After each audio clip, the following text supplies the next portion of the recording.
ويسألونك عن الروح قل الروح من أمر ربي وما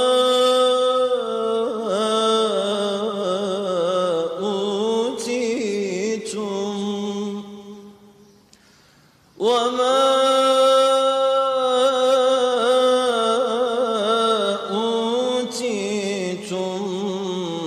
من العلم إلا قليلا. صدق الله العظيم.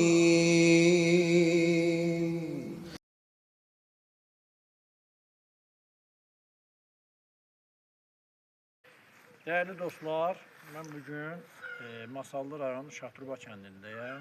Dostum Hacı Eşadın bugün doğum günüdür və Hacı Eşadla bağlı mən bir neçə dəfə də açıqlama vermişəm. Tam 12 il bir otaqda oturmuşuq. 12 il ərzində aramızda zərrə qədər də olsa inciklik olmayan bir dostdur bu. Bax, Hacı Eşad mənə həm ata olub, həm dost olub, həm qardaş olub, həm iş yoldaşı olub. Həmçinin də hər zaman mənə deyərdi ki, qardaş, mən yaşda biraz böyüyəm, ola bilər mən tez dünyamı dəyişə bilərəm. Məndən sonra mənim övladlarımla dostluğu kəsmə. Ona görə də mən bugün mənim qardaşımın balalarının yanındayam və hər zaman da yanında olacağam. İnandırım sizə ki, mənim həyatda yeganə bir yana dostum budur ki, aramızda zərrə qədər inciklik olmayıb və bu günlərdə gəlmişəm qardaşımın doğum gününü təbrik eləməyə. Amma bugün mənə diqqətimi bir şey çəkdi və dua eləyən zaman. Burada misra məni çəkdi.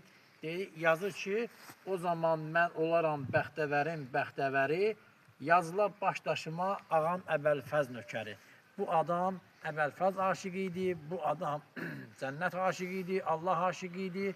Heç vaxt ibadətindən, imanından, xeyirxahlığından geri qalmayan bir qardaş idi, dost idi. İnandırım, bayaq oğlundan da danışmışam. Hər zaman bir otaqda otursaq da, yəni məni öz oğlu kimi yetişdirirdi. Cümə xütbələrindən qabaq məni çıxardırdı ki, divana ki, bax, orada bir xütbə ver, elə bir ki, minbərdir. Mən də sənə qulaq asım, orada əyri-əskiklikləri düzəldərdi. Ya, bax, hər tərəfin mənimlə belə bir dost olub. Allah rəhmət eləsin, məkanı cənnət olsun. Mən dostluqda sadiqəm, özdə belə dostlara. İnandırım, mən bayaq sonra baxıram qardaşımın sifətinə, mənim üçün bu ölməyibdir də. Hər zaman da mənim gözümün önündədir. Allah rəhmət eləsin.